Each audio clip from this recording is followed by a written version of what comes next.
సరిపోయిందని నేను అనడం లేదు. నిధులు కావచ్చు, ఉద్యోగాలు కావచ్చు, ఉపాధి కావచ్చు. ఇక ఉపాధికి వస్తే చాలా ఇబ్బందులు ఉన్నాయి ఆర్థికంగా. మీ అందరికీ పదే పదే నేను చెప్తున్నా, వేసిన అంచనాలు ఒకటి, వచ్చిన ఆదాయం ఇంకొకటి, ఉన్న అప్పులు వేరొకటి. అంచనాలు తప్పినాయి, ఆదాయం తగ్గింది, అప్పులు అడ్డగోలుగా పెరిగిపోయినాయి. అయినా ధైర్యం ఏం కోల్పోలేదు. వాస్తవాలను ప్రజలకు వివరిస్తున్నాం. మీడియా మిత్రుల సహకారం కోరుకుంటున్నాం. ఎన్ని రోజులు అబద్ధాల పునాదుల మీద ఈ ప్రభుత్వాన్ని నడుపుతాం? అప్పులు భారమై కుంగిపోతున్నప్పుడు, ప్రజలకు ఆర్థిక వెసులుబాటు కలగనప్పుడు ఇంకెంతకాలం అబద్ధాలు చెప్పాలి, చట్టసభలను మభ్యపెట్టాలని నేను అడుగుతున్నా. అందుకే వాస్తవాలను వివరించను, భవిష్యత్ కార్యాచరణ నిర్ణయించుకున్నాం, దుబారా తగ్గించినాం. గతంలో ఎట్లా నడిపినారు, గతంలో వచ్చిన ఏడికి పోయినంటే అవన్నీ బడ్జెట్లో బట్టి విక్రమార్క గారు చెప్తారు. దుబారాను తగ్గిస్తున్నాము. ఈరోజు వసూలు చేయాల్సిన పన్నులను వసూలు చేయకుండా వదిలేసినారు. ఒక్క ఇసుక గురించే నేను చెప్పదలుచుకున్నా. 14 నెలలు పట్టించుకోలే ఇసుక గురించి. పాత ప్రభుత్వం చేసిన విధాలనే కొనసాగించినాం. అప్పుడు ప్రతిరోజు 1,25,00,000 నుంచి 1,50,00,000 ఆదాయం వచ్చేది ప్రతిరోజుకు. ఒకసారి కొంచెం అటు ఇటుగా 1,50,00,000 ఆదాయం వచ్చేది. ఒక నెల రోజుల నుంచి నేను గమనించి ఈ ఇసుక మాఫియాకు ఎక్కడో ఒక దగ్గర వాత పెట్టాల్సింది అని ఆలోచన చేసి కొంచెం గట్టిగా అధికారుల మీద ఒత్తిడి తీసుకొస్తే ఈరోజు ఇసుక ఆదాయం ప్రతిరోజు 3 నుంచి 3.5 కోట్లకు పెరిగింది. 100% పైగా ఒక్క నెలలోనే ప్రతిరోజు ఆదాయం పెరిగింది. ఆనాడు 600 కోట్ల రూపాయల ఉన్న ఆదాయం ఈరోజు అంచనా వేస్తే 1,200 కోట్లకు పెరిగే పరిస్థితి వచ్చింది. 30 రోజుల్లో నేను సభలో లెక్క చెప్తా. జిఎస్టీ దేశంలోనే హైయెస్ట్ కలెక్షన్స్ తెలంగాణ రాష్ట్రానికి వచ్చింది. 17% సక్సెస్ రేషియో ఇంప్రూవ్ అయింది. అదేవిధంగా స్టేట్ ఓన్డ్ ట్యాక్స్, రాష్ట్రానికి వెసులుబాటు ఉన్న పన్నుల వసూళ్లలో భారతదేశంలోనే తెలంగాణ రాష్ట్రం మొదటి భాగాన నిలబడ్డది. 88% పన్నుల వసూళ్లలో రికార్డును సృష్టించి తెలంగాణ రాష్ట్రం నెంబర్ 1 ఉంటే నెంబర్ 2 86% మహారాష్ట్ర ఉన్నది. ప్రధానమంత్రి రిప్రజెంట్ చేసే గుజరాత్ 6th or 7th ప్లేస్లో ఉన్నది. రాష్ట్రానికి రావాల్సిన ఆదాయ పన్ను వసూళ్లలో ఈ ప్రభుత్వం దేశంలోనే మొదటి స్థానంలో ఉంది. నిరుద్యోగ సమస్య 8.8 ఉంటే తెలంగాణ స్టేట్లో 6.1కి తగ్గించినాం. నిరుద్యోగ సమస్యను తగ్గించినాం. ఇన్ఫ్లేషన్ అంటే నిత్యావసర వస్తువుల ధరల నియంత్రణ. భారతదేశంలోనే ధరల నియంత్రణలో తెలంగాణ రాష్ట్రం ఉంది. 1.3 ఇన్ఫ్లేషన్తో Telangana number 1, whereas in Kerala 7.1. అంటే ఇతర రాష్ట్రాలన్నిటికంటే కూడా నిత్యావసర వస్తువులను నియంత్రించడంలో తెలంగాణ రాష్ట్రం దేశంలోనే ముందున్నది. గణాంకాలని socio economic survey report government of India ఇచ్చిన రిపోర్ట్ ఇది. మేము మా సొంత లెక్కలు కావి. కేంద్ర ప్రభుత్వం అధికారిక గణాంకాలను విడుదల చేసిన లెక్కలే నేను ఈ సందర్భంగా చెప్తున్నా. ఇంత చేసిన మా మీడియా మిత్రులు అంటారు, అన్న మీకు పట్టు వచ్చినట్టు లేదు పరిపాలన మీద అని. పట్టు అంటే ఏందని నేను వాళ్ళు అడుగుతున్నా. 2 మంత్రులను తీసి బయటపడేస్తానో 2 అధికారులను జైలుకు పంపిస్తానో పట్టు వచ్చినట్టు కాదు. ఉన్నోళ్ళందరినీ సమన్వయం చేసుకొని సమీకరించుకొని ఒక మంచి పరిపాలన అందిస్తేనే పట్టు వచ్చినట్టు. దానికి కొంత సమయం పడుతుంది. ఇరగొట్టడానికి ఎక్కువసేపు సమయం అక్కర్లేదు, కట్టడానికి చాలా సమయం పడుతుంది. అందరినీ కూడగట్టుకొని ఈ పరిపాలన ముందుకు తీసుకెళ్తున్నాము. అందులో భాగంగానే ఈరోజు మా శాసనసభ్యులు వస్తున్నారు.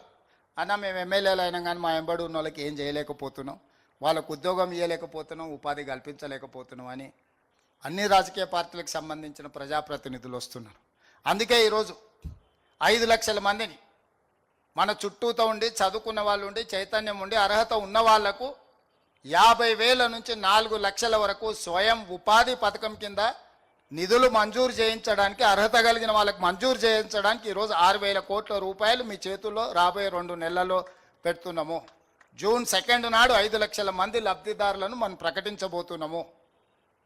ప్రతి నియోజకవర్గానికి 4 నుంచి 5,000 మంది మన ఎంబడి ఉండి అర్హత కలిగిన కార్యకర్తలు కానీ లేకపోతే గ్రామాలలో ఉండే నిరుద్యోగ యువకులు ఎంతమంది ఉంటారు? 2,000, 3,000 ఉండొచ్చు. వాళ్ళందరికీ మీరు పని కల్పించవచ్చు, ఉపాధి కల్పించవచ్చు. శంకర్ కొంచెం ఎక్కువ ఉండొచ్చు, కొంచెం ఎక్కువ అడిగేటట్టున్నాడు, పర్వాలేదు.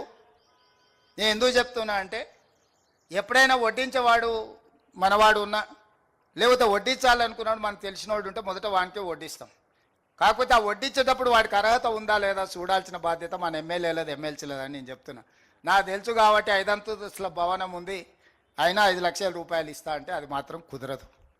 గతంలో అట్లా చేసిన వాళ్ళు ఎక్కడున్నారో మీరు చూసిరు. ఇప్పుడు మాత్రం అట్లా కుదరదని చెప్పి ఈ వేదిక మీద నుంచి మా సహచార మంత్రివర్గ సభ్యులకు మా మిత్రులకు చెప్తున్నా. నిజమైన నిరుద్యోగ యువకులకు ఇది అందాలి, ఈ ప్రభుత్వం మీద విశ్వాసం కలగాలి. ఈరోజు 57,924 ఉద్యోగాలు ఇచ్చినామంటే పారదర్శకంగా ఇచ్చినాం కాబట్టి ఎక్కడ చిన్న ఆరోపణ మన ప్రభుత్వం మీద లేదు. అదేవిధంగా 22,000 మంది టీచర్లకు 20 ఏండ్ల నుంచి ప్రమోషన్లు లేకుంటుంటే ఇచ్చినాం, చిన్న ఆరోపణ లేదు. 10 ఏండ్ల నుంచి బదిలీలు లేకుండా ఉన్న టీచర్లకు 36,000 మంది టీచర్లను బదిలీ చేసినాం. ఎప్పుడు టీచర్ల బదిలీలు చేసినా ఎన్నో ఆరోపణలు ఉంటాయి. ఓ కలెక్టర్ను ట్రాన్స్ఫర్ చేసి ఈజీ కానీ ఒక టీచర్ను ట్రాన్స్ఫర్ చేయడం అంత ఈజీ కాదు. అయినా చిన్న ఆరోపణ లేకుండా 36,000 మంది టీచర్లను మనం ఈరోజు బదిలీ చేసుకోగలిగినాం. ప్రభుత్వంలో ఏళ్ళ కొద్దీ పేరుకపోయిన బదిలీలు అన్ని శాఖలల్లో మనం వచ్చిన తర్వాత బదిలీలు చేసినాం. ఎక్కడ కూడా చిన్న ఆరోపణ కానీ చిన్న చర్చ లేకుండా ఈరోజు మనం ముందుకు తీసుకెళ్తున్నాం. పారదర్శకంగా చేసినప్పుడు కొంత మనకు నచ్చిన వాళ్ళకు మనకు దగ్గర వాళ్ళకు మనం కొన్ని ఇవ్వలేకపోవచ్చు. అంత మాత్రాన పథకం వైఫల్యం చెందినట్టు కాదు. మనకు కావాల్సిన వాళ్ళకి ఇంకో రూపంలో రాజకీయంగా అవకాశాలు కల్పించండి. సర్పంచ్కో ఎంపీటీసీకో జడ్పీటీసీకో ఎంపీపీకో రాజకీయ పదవులు ఇవ్వండి మన వాళ్ళు ఎవరైనా ఉంటే. కానీ పథకాలలో మాత్రం పారదర్శకంగా ఉండాలి. అప్పుడే ప్రజలకు మనం ఆదర్శవంతంగా ఉంటాం. ఆదర్శవంతమైన పరిపాలన అందించాల్సిన అవసరం మన మీద ఉన్నది. దయచేసి ఈ పథకం మా అధికారులకు కూడా నేను సూచన చేస్తున్నా, ఎక్కడికక్కడ అర్హులు కలిగిన వాళ్ళను మనం ఆదుకోవాలి. ఉద్యోగాలు ఇవ్వగలిగిన వాళ్ళకు ఉద్యోగాలు ఇద్దాం, ఉపాధి కల్పించాల్సిన వాళ్ళకు ఉపాధి కల్పిద్దాం, వృత్తి నైపుణ్యాన్ని నేర్పించాల్సిన వాళ్ళకు వృత్తి నైపుణ్యం నేర్పిద్దాం. ఈరోజు యంగ్ ఇండియా స్కిల్స్ యూనివర్సిటీ కావచ్చు, యంగ్ ఇండియా స్పోర్ట్స్ యూనివర్సిటీ కావచ్చు, young India integrated residential schools కావచ్చు, ఇవన్నీ కూడా విద్యలో నైపుణ్యంలో ఒక ప్రక్షాళన. అడ్వాన్స్డ్ టెక్నాలజీ సెంటర్లు 70 ఏళ్ల క్రితం ప్రారంభించిన ఐటీఐలు ఇప్పటికి అలాంటివే ఉన్నాయి. నాంపల్లి ఎమ్మెల్యే గారు ఉండొచ్చు, 4 ఐటీఐలు నాంపల్లిలో ఎప్పుడో ఉన్న నాంపల్లిలో ఉన్నాయి, కానీ అప్గ్రేడ్ కాలే. అక్కడ ఫిట్టరో డీజిలో మెకానికలో ఎలక్ట్రికలో నేర్చుకుంటే బయటకు వస్తే అవిలో డీజిల్ మెకానిక్ నేర్చుకుంటే ఆడ అంబాసిడర్ ఫియట్ కార్లు నేర్పిస్తే బయట ఆ కారు ఎక్కడున్నదో కూడా దొరకడం లేదు రిపేర్ చేద్దామంటే. అందుకే ఈరోజు టెక్నాలజీ అప్గ్రేడ్ అయింది, సాంకేతిక నైపుణ్యం అప్గ్రేడ్ అయింది. అందుకే ఈరోజు అంత అప్గ్రేడ్ చేసిన సాంకేతిక నైపుణ్యాన్ని అడ్వాన్స్ టెక్నాలజీ సెంటర్స్లో 100 అడ్వాన్స్ టెక్నాలజీ సెంటర్లు ప్రతి నియోజకవర్గానికి ఒక్కొక్కటి ఇచ్చి వేలాది మంది నిరుద్యోగ యువకులకు శిక్షణ ఇవ్వాలనుకుంటున్నాం. మరి అడ్వాన్స్ టెక్నాలజీ సెంటర్లలో శిక్షణ పొందిన వాళ్ళు ఉద్యోగం దొరకకపోతే స్వయం ఉపాధి వాళ్ళు సాధించుకోవడం కోసం ఈరోజు రాజు యువ వికాసం కింద 6,000 కోట్ల రూపాయలు వాళ్లకు మనం ఈరోజు నిధులను అందుబాటులోకి తీసుకొచ్చింది.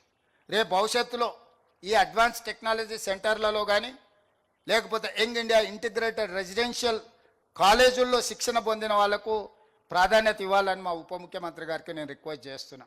ఎందుకంటే మనం ఎవరినైతే స్కిల్ అప్గ్రేడ్ చేస్తున్నాం వాళ్ళకి శిక్షణ ఇచ్చినప్పుడు వాళ్ళు నేర్చుకున్న శిక్షణ సమాజానికి ఉపయోగపడాలి అని అంటే వాళ్ళకి లోన్ ఫెసిలిటీలో వాళ్ళకు కొంత ప్రయారిటీ ఇవ్వండి. ఐటీఐ చదువుకున్న వాళ్ళకి ప్రయారిటీ ఇవ్వండి. డ్రైవింగ్ లైసెన్స్ ఉండి ఏదైనా వెహికల్ నడుపుకోవడానికి ఉన్న వాళ్ళకి ప్రయారిటీ ఇవ్వండి. ఎలక్ట్రిక్ వెహికల్స్ కొనుక్కుంటే వాళ్ళకి ప్రయారిటీ ఇవ్వండి.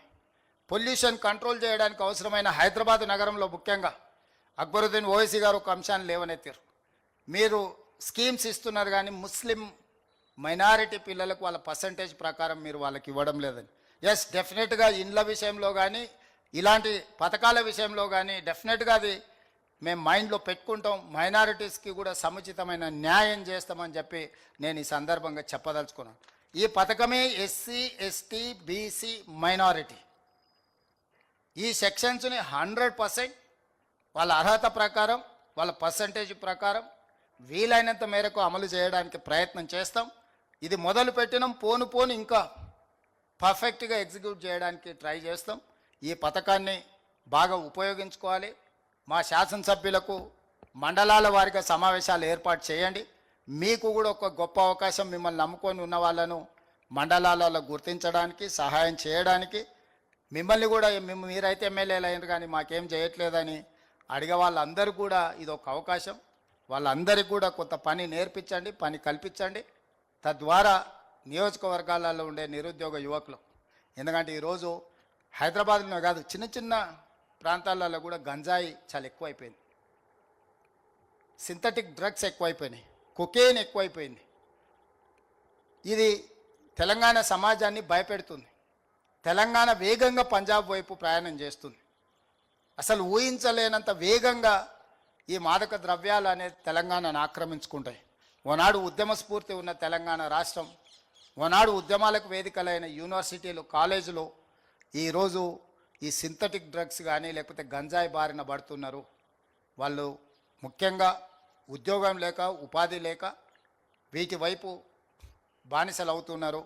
అందుకే ఈ అవకాశాన్ని సద్వినియోగం చేసుకొని తెలంగాణ $1 ట్రిలియన్ ఎకానమీకి చేరుకోవాలి అని అంటే దీన్ని వేగంగా ముందుకు తీసుకెళ్ళాలి. ఈ పథకాన్ని అద్భుతంగా వినియోగించుకుందామని తెలియజేస్తూ ఈ కార్యక్రమంలో పాల్గొని, ప్రభుత్వ కార్యక్రమమైనా ప్రతిపక్షాలు కూడా పాల్గొనడం సంతోషాన్ని ఇచ్చింది. ఇది ప్రజల పథకం, ఇది పార్టీ పథకం కాదు, ఇది ప్రజల పథకం. మమ్మల్ని అభినందించడానికి విచ్చేసిన ఎంఐఎం, సిపిఐ నాయకులకు కూడా మరొక్కసారి ధన్యవాదాలు తెలియజేస్తూ సెలవు తీసుకుంటాం.